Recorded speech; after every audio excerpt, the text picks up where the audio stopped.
Hello दोस्तों, मैं सुबह कुमार। दोस्तों, कल मैंने जो आरटीआई का जो जीएस 2 का जो मैंने डाला था, आज उसी क्रम में है जो जीएस 1 का है जो मैं डाल रहा हूँ और उन्हीं का कॉपी है। और दूसरी चीज़ है कि जो अगर वीडियो अच्छा लगता है दोस्तों, तो निश्चित रूप से आप सब्सक्राइब करें। वही मानक होता है जो हम वीडियो बनाते हैं, और आप लोग का सहयोग से ही है जो चैनल आगे बढ़ेगा। तो निश्चित रूप से रिक्वेस्ट है कि आप है जो ज़रूर लाइक करें और सब्सक्राइब करें और लोगों को भी शेयर करें, और आप ही लोग के लिए है जो ये वीडियो बनाया जाता है। तो उम्मीद करते हैं कि आप इस बात को ध्यान देंगे और हमें है जो इस चैनल को प्रोत्साहित करने में आपकी मदद जो मिलेगी उसका हम आभार व्यक्त करते हैं। दोस्तों, आज हम बात करेंगे जीएस 1 का। दोस्तों, इन्होंने जीएस 1 में इनका 152 मार्क्स आया है। आप है जो देख सकते हैं 17, 19, 19, 18, 23, 20, 14 और 22 नंबर है जो इन्होंने प्राप्त किया है। हम आगे बढ़ते हैं दोस्तों, और क्वेश्चन है जो देखते हैं कि इन्होंने क्या लिखा है। प्रश्न नंबर 5 का जो क्वेश्चन इन्होंने लिखा था वो पाल कला से संबंधित था। तो इन्होंने जो स्टार्टिंग किया है कि 8वीं से 12वीं शताब्दी के मध्य पूर्वी भारत के पूर्वी कला की कलात्मक समृद्धि पाल कला को देखने को मिलती है। यह कला तत्कालीन धार्मिक विश्वासों से प्रेरित है। यह बिहार बंगाल के विस्तृत भूभाग से इस कला का साक्ष्य प्राप्त होते हैं। पाल कला अपने समय में त्रिपक्षीय संघर्ष के बावजूद कला का व्यापकता को धारणा अच्छा लिखा है। दोस्तों, उस समय जो त्रिपक्षीय संघर्ष जो था, जिसमें 3 जो इम्पोर्टेंट पार्ट्स थे, उन्होंने इसकी चर्चा की है और बहुत ही इम्पोर्टेंट्स था उस समय पाल कला के जो पाल जो साम्राज्य था उसके लिए एक वजूद की बात थी।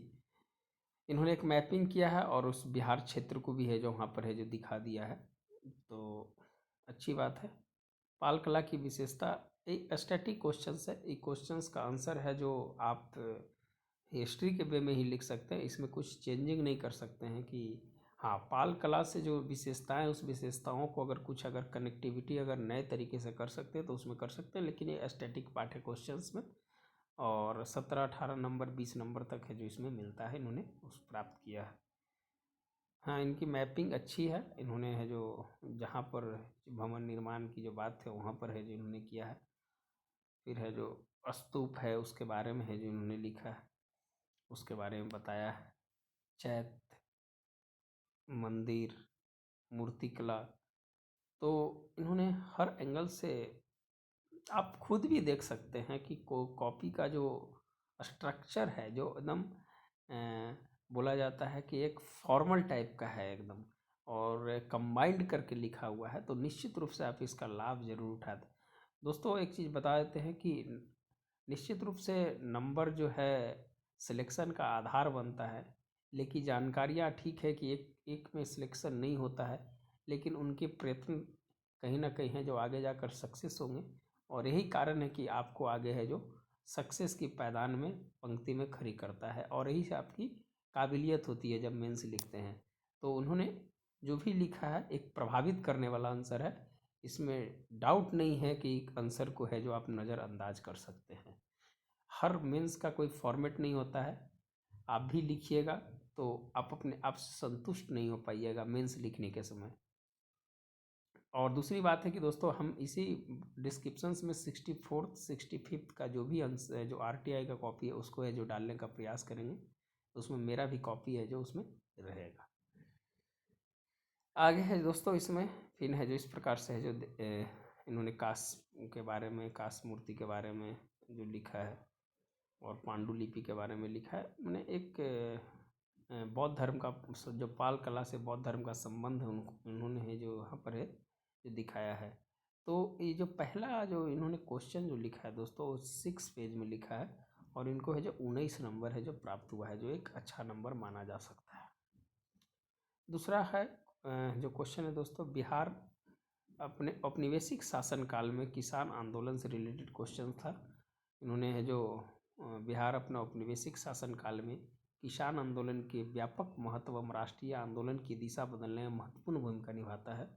इसके साक्ष्य आदिवासी आंदोलन, चाहे बिरसा संथाल हो या 20वीं सदी के प्रारंभ में चंपारण हो। चंपारण सत्याग्रह बिहार राष्ट्रीय आंदोलन के किसान आंदोलन की हृदय स्थली में बदल दिया और 1922-23 में शाह मोहम्मद जुबैर व श्री कृष्ण सिंह ने किसानों ने संगठित होकर किसान सभा का गठन किया, परंतु इसकी तार्किक परिणति स्वामी सहजानंद के नेतृत्व में हुई। 4 मार्च 1928 को सोनपुर के मेले में प्रांतीय किसान सभा का औपचारिक रूप से गठन किया और 1929 में इन्होंने व्यापक सभाएं मुजफ्फरपुर, हाजीपुर गया।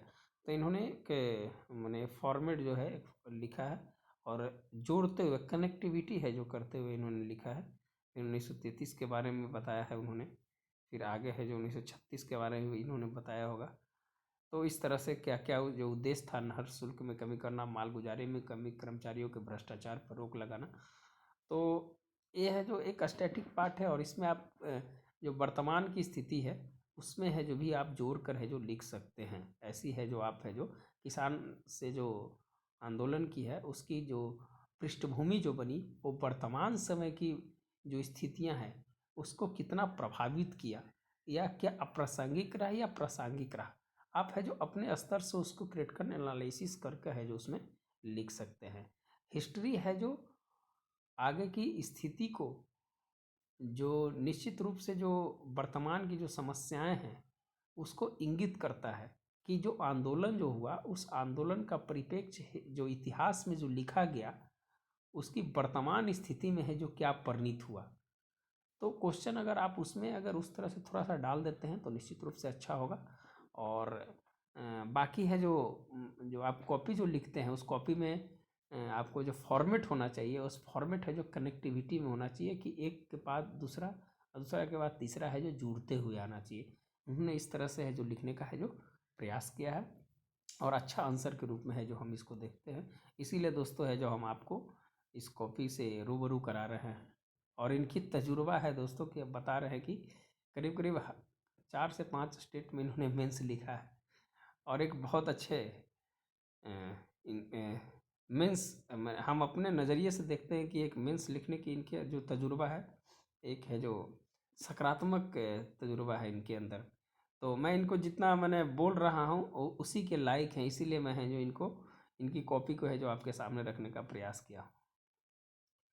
तो इस तरह से दोस्तों आप देख सकते हैं इन्होंने 19 नंबर भी इन्होंने भी प्राप्त किया है इसमें भी। तो 19 से 20 नंबर जो है बहुत ही अच्छा नंबर माना जा सकता है हिस्ट्री में। आप है जो देखते होंगे तो निश्चित रूप से 19 और 20 के जो लिखने के लिए जो आपके पास कंटेंट्स और कलेक्टिव है जो रिस्पॉन्स है जो उसमें होना चाहिए, एक समग्र नीति होनी चाहिए आपको उसमें लिखने के लिए। तो उन्होंने जो 19 नंबर इसमें लिखा है। तीसरा क्वेश्चन है दोस्तों कि ये है जो आपका जो क्वेश्चंस है ये पाश्चात्य शिक्षा से रिलेटेड क्वेश्चंस लग रहा है। 1813 चार्टर एक्ट, शिक्षा पर 1 लाख रुपया खर्च। हाँ वो क्वेश्चंस उसी से रिलेटेड है, पाश्चात्य शिक्षा से बराबर है। 1863 में Patna college, TNV college Bhagalpur 97, 1902 में। इस तरह से है जो उन्होंने पूरी डेटा को है जो एक अच्छे पाश्चात्य शिक्षा विभाग में मिशनरियों की भूमिका क्या थी उसको उन्होंने लिखा। स्वयं सेवी संस्थान संगठन, इन्होंने इनको 17 नंबर दिया है। यहाँ पर एक दोस्त देख लीजिए, शिक्षा है जिन्होंने गलत लिखा था उसको इन्होंने जो एग्जामिनर साहब हैं उन्होंने घेर दिया है। तो बहुत ही बारीकी से कॉपी चेक होता है दोस्तों, ऐसी बात नहीं है। इन्होंने यहाँ पर 17 नंबर है जो प्राप्त किया है। अब DI है जो उन्होंने बनाया है। DI में देख लीजिए स्टेप वाइज मार्किंग जरूर होता है। अगर इनका आंसर गलत था तो 1 नंबर है जो इनको दिया गया है। फिर एक क्वेश्चन पूरा सही था, 10 नंबर का मार्क्स था, 10 दिया गया है। यहाँ पर आंसर में थोड़ा मिस्टेक है तो 1 नंबर है जो इनको दिया गया है। आप अगर सही हैं क्वेश्चन आंसर अगर आ रहा है तो आपको निश्चित रूप से है जो नंबर है जो वहाँ पर मिलेगा। यहाँ इनको 2 नंबर, 14 नंबर इनको मिला है। और दूसरा जो DI है उनको 5 नंबर, 6 नंबर, 17:7:10 है और वहाँ पर घेर के 6 नंबर दिया है।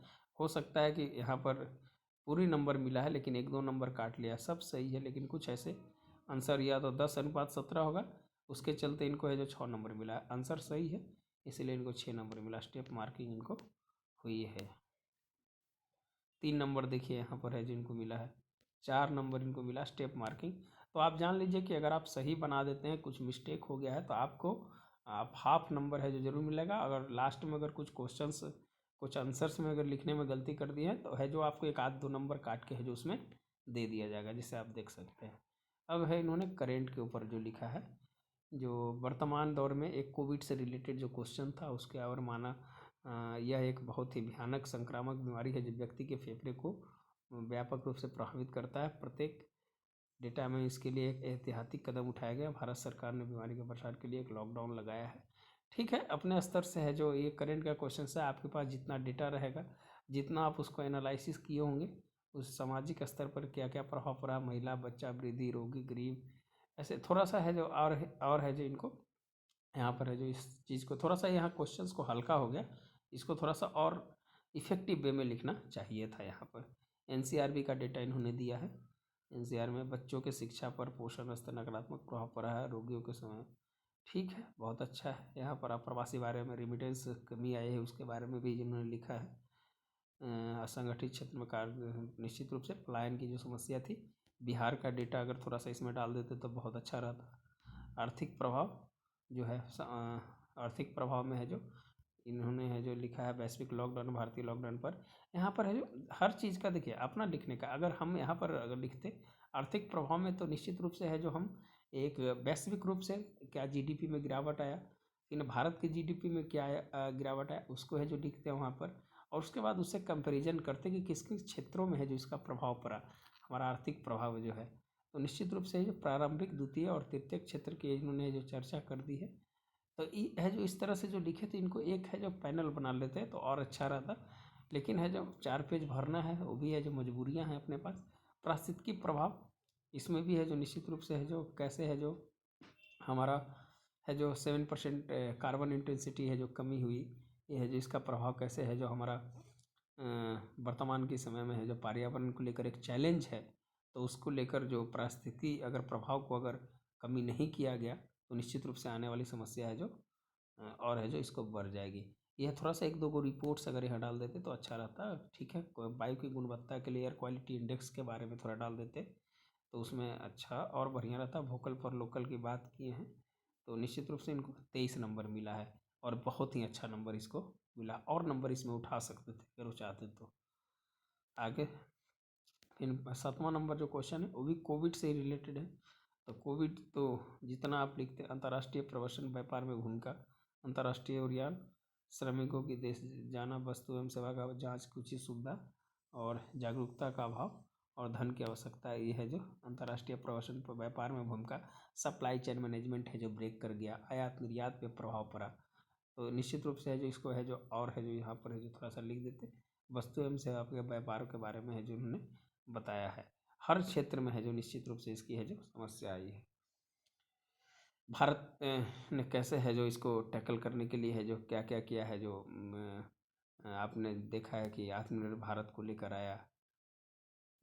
फिर है जो बहुत सारे सप्लाई चेन को बनाने के लिए वोकल फॉर लोकल के लिए कैसे है जो काम किया, उसके जो 5 इम्पोर्टेंट फैक्ट्स थे उस पर जो काम किया, तो आप है जो इसमें है जो लिख सकते हैं। प्रवासी मजदूर खाड़ी देशों के लिए, अफ्रीकी देश से शिक्षा के लिए, जो चीन, अमेरिका, इन्होंने है जो उस तरह से है जो लिखने का प्रयास किया और 18 नंबर है जो इनको यहाँ प्राप्त हुआ है। फिर है जो आगे क्वेश्चन है दोस्तों की, इसमें भी है जो एक मिशन शक्ति जो था आपको 2019 में जो आपके मार्च या फरवरी में है जो हुआ था, जो लोअर अर्थ ऑर्बिट में है जो अपने ही उपग्रह को है जो मारकर है जो टेस्ट किया था, और भारत है जो 5वां देश है जो उसमें बना था, तो उसके बारे में मिशन शक्ति के बारे में है जो उन्होंने लिखा है। अमेरिका एवं रूस के बाद चौथा देश बन गया था भारत। बहुत अच्छा है, डिजिटल युग आ गया है, इसका कोई किसी देश का संचार बात कर लेगा गठन। भारत द्वारा चीन पर रणनीतिक महत्व है जो निश्चित रूप से है जो प्रतिद्वंदी बन गया जिसके पास यह तकनीक है। तो ये है जो इसरो की जो उपलब्धियां हैं, इन्होंने है जो बताया है 300 किलोमीटर की ऊंचाई तक अधिकार क्षेत्र में, ये सब चीज़ है। भारत को इस पे अमेरिका ने भारत के जो अभी लोअर अर्थ ऑर्बिट में जब मार गिराया था, तो जो अंतरिक्ष कचरे के जो बात हो रही थी उसमें भारत के ऊपर बहुत एतराज़ है जो अमेरिका ने जताया था।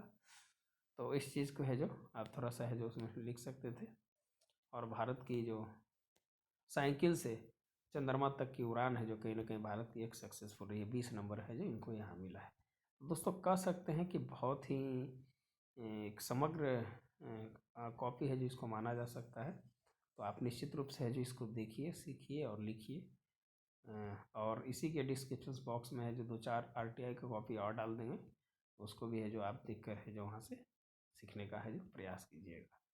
तो ठीक है दोस्तों, अगर वीडियो अच्छा लगता है तो ज़रूर आपसे रिक्वेस्ट है कि ज़रूर है जो like and share and subscribe ज़रूर करें। और बाकी जो 67th BPSC के लिए जो भी वीडियो है जो आप जाकर देखिए, बहुत ही कंबाइंड और कंक्लूसिव वीडियो है जो बनाया गया है, आपसे आपको ज़रूर है जो उससे फ़ायदा होगा। तो ठीक है दोस्तों, मिलते हैं फिर नए वीडियो के साथ। और किन्हीं फ्रेंड का RTI का कॉपी आता है तो निश्चित रूप से है जो आपके साथ हम शेयर करने का है जो प्रयास करेंगे। तो मिलते हैं नए वीडियो के साथ। धन्यवाद दोस्तों। लाइक शेयर एंड सब्सक्राइब करना ना भूलें। धन्यवाद।